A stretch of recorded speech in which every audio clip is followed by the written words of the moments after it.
Hey everyone, in this video I'm going to show you on how to book flights with WayAway.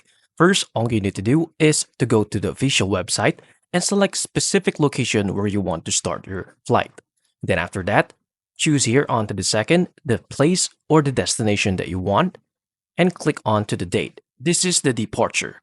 Select specific date and select a return date. For example, I chooses a July 1 and to July 5. Now from there, click this drop down button to choose whether the amount or the number of the adults, children, infants, and type of class of your flights. Now we can see here onto the left side panel the all countries including their fees.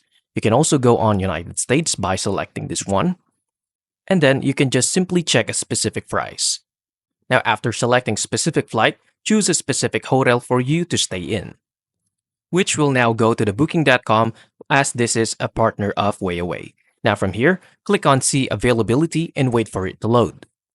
After that, all you need to do is to click on reserve and you'll need to specifically provide any details for you to serve this hotel. And that's it. That's how to book flights with WayAway.